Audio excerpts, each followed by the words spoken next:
Welcome in, everybody, to Leading Off right here on Fantasy Pros. It is me, Joey P, Joe Pisapia. That, of course, is Dinger Dan Harris, and it's you. And today we're talking all things baseball, as we always do. We had a nice performance from Joe Musgrove to talk about. We got some Yankee arms that might be on the return. We've also got a disgusting combination that we need to address right away at the top of the show. Not named Dan Harris and Joe Pisapia. That is amazing combination, disgusting in the good way, the way the cool kids use it. But Dan Harris, good morning, my friend. How the hell are you? I'm all right. It was a weird day yesterday. Only a couple of games, but a lot of weird things. That Yankees game was bizarre. Luis Castillo, who had become like the most reliable pitcher in the world, got completely shelled by the Indians or Guardians or whatever we call them at this point. Weird day. Not that much baseball that happened, and yet we have a full plate. It's wonderful. Full plate. The plate is full. And speaking of full plates, I saw this, and we have to address this at the very top of the show because I don't know what to think about this. You know, the Field of Dreams game is coming up this week. That's going to be very cool. They're finally going to get to do this. They didn't get to do it last year. It was on the schedule, blah, blah. Now it gets to happen. Great. Very cool. Very excited about this. That Guy Fieri has created something special for this event. And it is, I guess, all these Americana things all slammed into one thing. It is an apple pie-inspired hot dog. So basically, it's like pie crust with a bacon jam or something in the middle, and apple filling, and a hot dog. Now, I've put a picture in the show sheets. Now, I don't know if you've seen the picture of this yet. I don't read your show sheets. So. Well, obviously. So I've put. Okay, I'm looking at it now. Okay. I'm looking at it now. So you're looking at it right now. If for those of you who are listening on the podcast version, all I can tell you is imagine like a McDonald's apple pie with a hot dog jammed in the middle of it. I find this disturbing. I just wanted to get your thoughts on this because I don't like where this is headed. I don't like this at all. It does not in any way look appetizing. I will start with that. There's no reason for it. It also looks vaguely inappropriate for anything Vaguely to be eaten. This is one of the worst things that I've ever seen from a culinary perspective. So I'm out on this one, Joey. I don't get it, and I don't support it. So that's where I'm at. Don't worry. On Discord, I will post the picture of it. So once again, this is why you Hopefully join your Fantasy Pros. children will not. Nobody's children should be around when Joe posts this picture of whatever this is. TVMA, everybody. TVMA. Right, exactly. But yes, it is. This is why you join Discord, fantasypros.com/chat, because you get to experience fun things like this. Do you like Guy Fieri, by the way? I don't know how you feel about him. I don't have strong. It's an unfortunate Harris not cold take, which is like it's not really my cup of tea, but I don't like despise him. I don't mind him. I just hate how everything comes out of his mouth the same way on those narrations. You know, That's like fair. They're cooking up burgers the way they know how. This is an old recipe from the 1970s. Like I feel like everything that comes out of his mouth is exactly like that. But anyway, let's get to 3 up and 3 down. All right, Musgrove fans 8/6 strong versus the Marlins. Luke Voit drives in 2 in, as Dan said, a very bizarre game against his Kansas City Royals. And Jameson Taillon are 2 guys, Taillon and Musgrove. I know Taillon didn't get the W, but another 6 good innings for him, just 1 unearned run. Taillon's been very solid lately, very quietly under the radar. That ERA keeps on dropping. But what are your thoughts here about Musgrove, about the Yankees last night? The Yankees was really just kind of a fun game, and I know that I'm sure our listeners who strike me as more baseball purists, at least the ones in Discord and the ones who show up here, probably hate the runner on second type rule, and it wasn't all throughout that, but it had some intrigue to it, and so everybody kept scoring, and then things weren't over. I will say that with Voit, this is sort of a prime opportunity because I rostered Voit in a league, and the only reason I didn't drop him was because he was on the IL, but as soon as he came off, I was going to because Rizzo was supposed to play first, and this whole COVID situation opens up a little bit of a door for a guy like Voit who can contribute so long as he's in the lineup. So for now, I would certainly have him there. For Musgrove, I was kind of felt like I was off Musgrove a little bit. He was sort of slowing down, but very impressive start here against the Marlins. And Jameson Taillon, I mean, the last time he gave up more than 2 earned runs in a start was June 29th. So this is like an extended run here where he is really getting things done. So pretty impressive overall. And again, this was against the Royals, and he has had some soft matchups, but he's also gone up against Boston twice and Houston. So he's a guy who, in the end, it's not like he's going to have this dominant year, but his ERA is down to 3.82. So again, rest of the year, certainly, if I'm sure he's not available in most places, but if he were, I wouldn't be opposed to picking him up. Yeah, again, I didn't even think he'd be pitching at this juncture in the season, Yeah. but alas, here we are. It's good news for the Yankees. Bad news for the Reds. Luis Castillo, what happened? 8 runs and 3 1/3? I mean, you should have seen Twitter exploded yesterday, especially our little group of people just fired up about Castillo after all of these months, all of that good vibe just destroyed in one outing. Jazz Chisholm and illness goes on the IL, and Yankees lose Gleyber Torres to the IL with a thumb strain. We saw that coming. But some good news, I guess, at least. And maybe this qualifies as Joe's tough guys. Fernando Tatis Jr. hitting on the field already on Monday. They say if he has to play center field, he will. I mean, look, man, this guy's a warrior. That term gets thrown out a little bit too much, and in baseball, there's few of them. So I just want to say Fernando Tatis is a tough guy. What he's done this season has been absolutely spectacular. I don't know if it's going to be enough at the end of the day, but the Padres, have their issues. But if they keep getting performances like this out of Snell and Musgrove, I got to look at the schedule. How many games are left against the Diamondbacks for them? Because that would certainly change my feelings. But what are your thoughts on Castillo? And what are your thoughts, too, if Tatis finishes the year playing center field and gets a little dual eligibility? Not that you don't want him at shortstop, but It's kind of fun, right? I mean, Yahoo probably has him there already. Yeah, right. Yahoo, they talked about outfield, so Yahoo just gave him the eligibility already. That would be great. Of course, I look, if you guarantee me that Tatis is not going to do any further damage to his shoulder, no matter what, when he comes back, then I'm fine with it. But there's just, that he needs surgery. He will be having surgery at the end of the season. I don't think there's any long-term issues. But for now, look, they're in the playoffs as of right now, right? I mean, they'd get a wild card spot, So it's fine as long as you can guarantee me that this isn't, and it can't do any damage to him in his career. If it could, just have the surgery. But yeah, if he gets outfield eligibility, great. I mean, dual eligibility is always better than single eligibility. What kind of eligibility was that? Dual eligibility. Dual. I had a couple of drinks and I got very eligible. I got a lot of eligibility. I have a big face. It takes a lot of brain power to move my mouth in the way I need it to move to say words. For Castillo, I don't know, man. Just throwing it out. I don't know. He'd been so dominant for so long. There was nothing like specific in his pitch mix. They just hit everything. He got bad defense behind him, but that doesn't explain the 8 runs. He was getting hit hard, so just a bad start for the guy. I don't know. Yeah. Someone said in the chat, bad weather. He's not a good bad weather pitcher. Bad weather. Come on. It's like saying I can't do a good podcast because the guys would mow the lawn in the front yard. No. You power through. I power through. This is what we do. This is what professionals do, Dan Harris. My God. Every time. Here's some stuff for you. The Yankees, maybe some more good news in their rotation. Corey Kluber, remember him? Remember that guy? He's set for a rehab assignment, and Severino, dealing with the elbow and the groin issues, obviously, could possibly return next week. So, look at that. So, all of a sudden, the Yankees, you had Rizzo, you had Gallo, Taillon pitch as well. We'll see when Garrett Cole's able to, be back soon. And who knows? Maybe the Yankees have a late run in him. Do you think that they do? Kind of thinking that they might. I mean, they've almost run down the Red Sox at this point. They're only 2 games behind them. They're 6 games back of the Rays. That's a big deficit at this point, especially with the Rays just basically not letting up whatsoever. But I do think in the end they are going to make the playoffs, whether it's as a wild card or not. And if you get Cole in a wild card game, who knows what happens? So yeah, look, kudos to them. They look dead in the water. Most people were kind of writing them off completely. They made a couple of big moves at the trading deadline with the way Taillon is pitching. And again, they're dealing with COVID concerns. They're dealing with injuries, and they just keep kind of getting it done. So kudos to the Yankees, who I hate, obviously, as a Mets fan. But kudos to them. They're pushing through. I don't think they can run down the Rays, but I do think they'll get a spot in the postseason. All right, LM has a trade, wants to run by us. Was offered Brian Reynolds, Chris Taylor, and Lance Lynn for Juan Soto, Whit Merrifield, and Framber Valdez. I mean, I understand you're worried about Juan Soto's knee, but geez, that's a Merrifield and Valdez. It becomes basically, if you think Juan Soto's going to play or not. I guess that's, and I assume he's going to come back onto the field. I would say no unless you're really just stacked with offense and then you were really desperate for pitching, Dan. What do you think about that? I mean, it's basically like Lance Lynn, but you're cashing in Merrifield and Framber Valdez and Soto. That's a lot.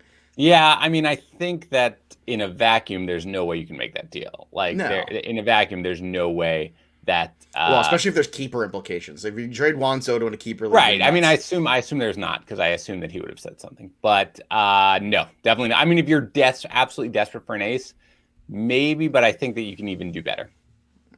All right. Fair enough. All right, let's go out and make a trade for Luis Castillo after yesterday. That's what I would do. Talk about frustrations at an all-time high. Everything all right there? What's going on? Yeah, I got a commenter noticing. Thank you very much. Noticing that I had something on my head. I don't know. Yesterday, Yates had a fruit fly during the show that was hilarious. Actually, I could tell you what I think that was. I think that was a piece of stuffing from a dog toy, because my dog basically lives in my office. So thank you.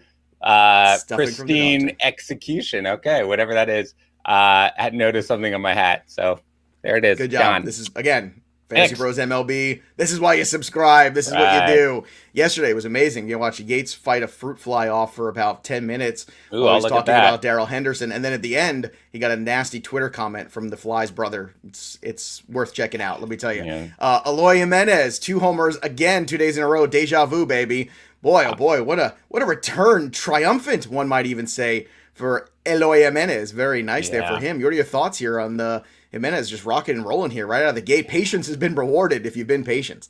I remember having a discussion with some of our developers, because what we try to do in draft season is when there's a guy who's, for example, going to be out for the season and maybe people haven't updated their rankings in the next day or two, they try to basically what's called kind of just get a guy removed or everything like that. And I remember I kept Eloy in my rankings just very low. And there was this whole debate about whether or not he should be ranked and where he should be ranked. And I was like, look, we don't know for sure that he's out for the season. Mm-hmm. If he comes back in August, if you get 2 months of a guy like Eloy Jimenez, that's going to be kind of a difference maker. And yeah, this is exciting, actually. I mean, I know he's still got the same issues. He's still not going to walk or anything like that.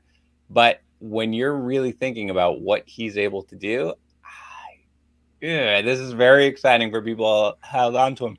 What I am worried about a little bit, Joe, Andrew Vaughn wasn't in the lineup yesterday. And I worry a little bit, and maybe just a day off and everything like that. I worry a little bit that now you've got Eloy and now you've got Robert. That's a lot of guys talking about. Yeah. And again, Vaughn has been better defensively than we thought he would be necessarily, because he had never played the outfield before. He's not really built like an outfielder, but he's been okay. But again, I don't know if they really want to have all these guys, Eloy in the outfield. So no, you don't. That's actually the biggest thing that I'm a little concerned about. In terms of Eloy's performance, fantastic. I think I'm probably going to move him into my top 20 rest of season for outfielders now that he's completely healthy, which is where he would have been anyway. But yeah, this is great. I kind of wonder what happens next year in the offseason. Keep an eye on the White Sox if Andrew Vaughn is trade bait for something else that they want to do, or if somebody else gets moved. I don't know. Andrew Vaughn is a very intriguing piece. I think he's going to be a good major league player. I don't know if he's going to be a great major league player like some people thought. But just keep an eye on that situation in the offseason in those dynasty keeper leagues. Also keep an eye on his teammate Lucas Giolito. 8 innings pitched, 8 Ks, bouncing back against the Twinkies. That's what I'm talking about. Way to go. Look, we were on fire yesterday with the DFS. We talked about it yesterday. He said, small slate, but it's really good. We've been telling people, get out when it was not good.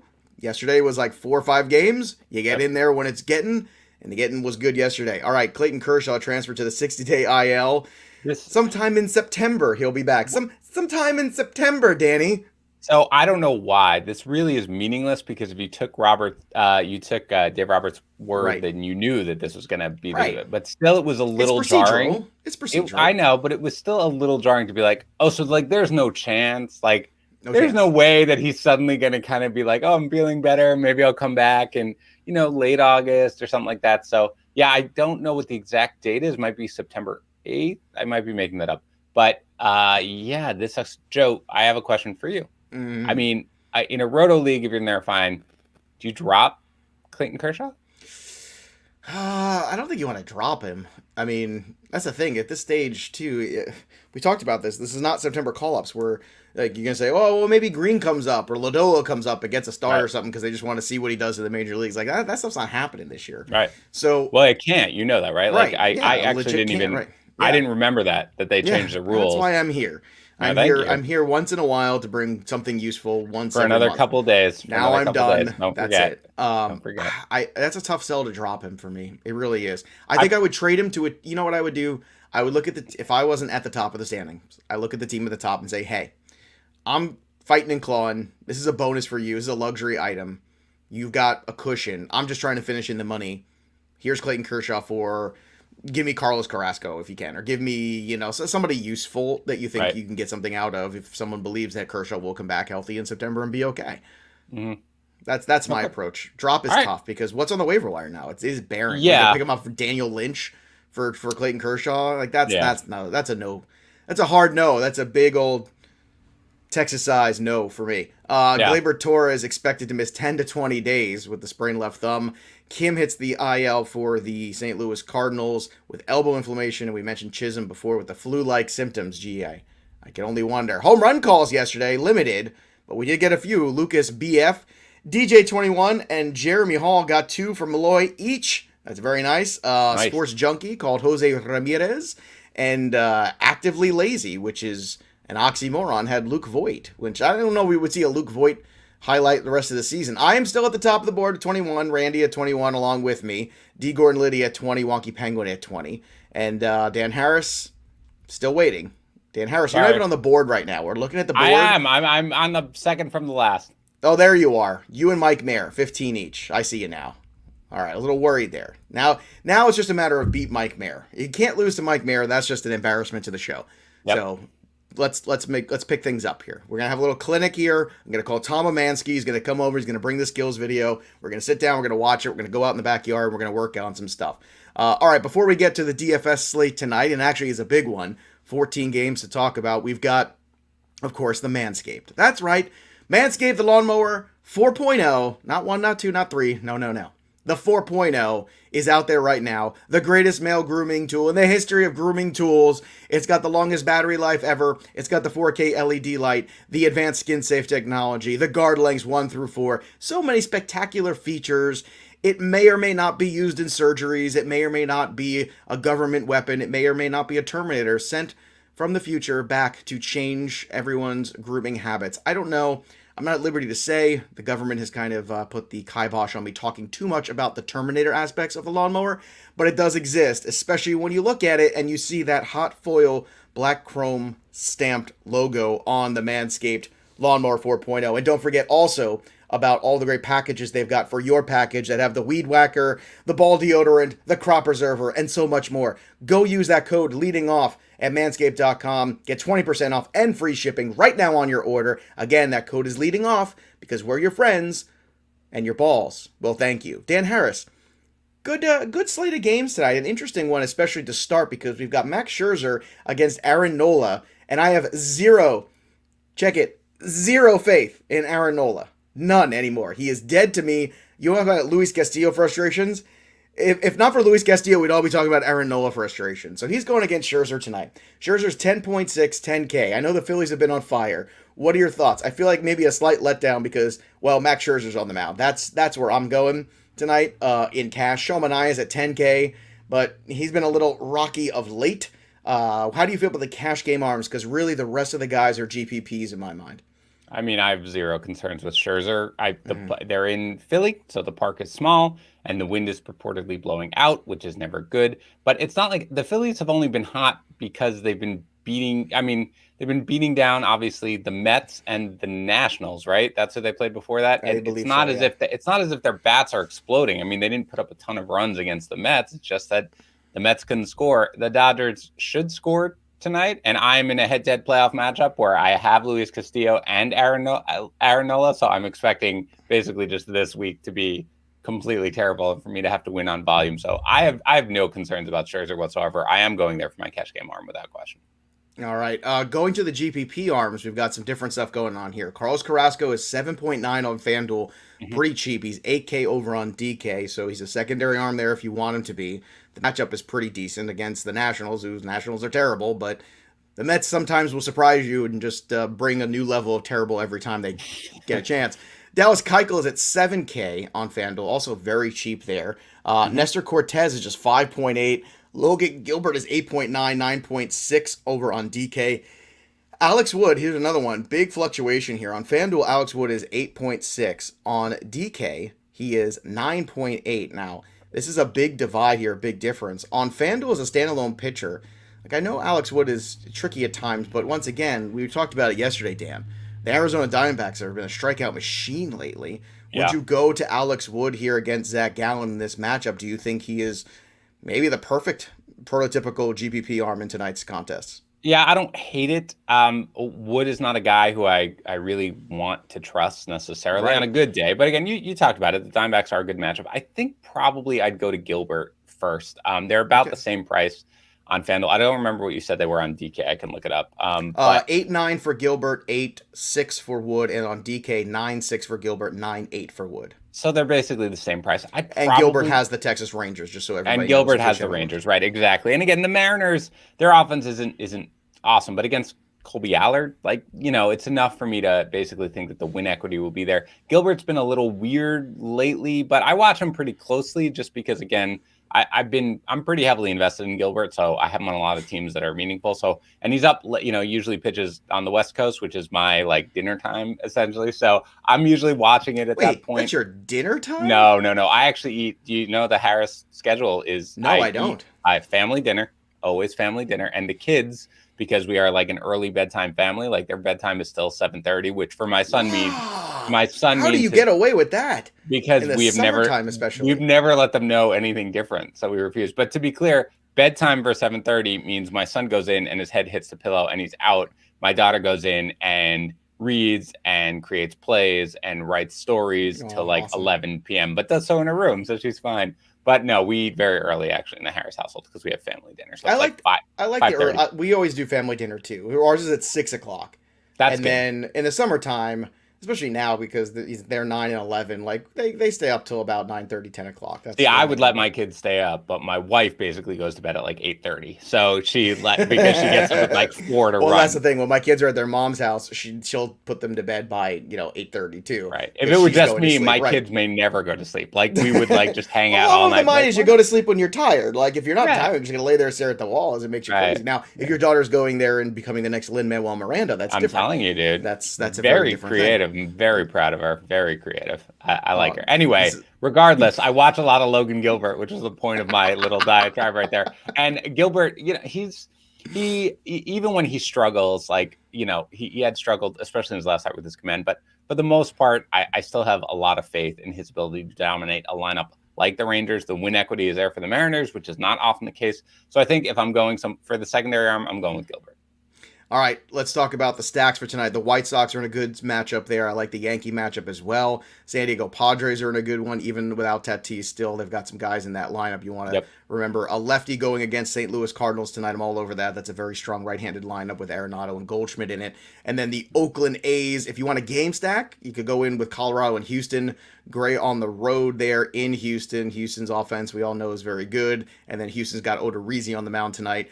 All right, do you want to pick a side in Patino and Eduardo Rodriguez? I don't want to do this at all. I'm going to run away from this one. Okay. Absolutely, completely run away. Completely run away, boys and girls. All right, let's talk about the lineup builders. On FanDuel, Anthony Santander, 2.7. Josh Harrison, who's quietly been a nice addition there for Oakland, 2.7 as well. Jarren Duran from Boston, 2.5. Jonathan Villar will probably be in the lineup tonight, 2.6. Luis Robert, 2.7. Then you've also got...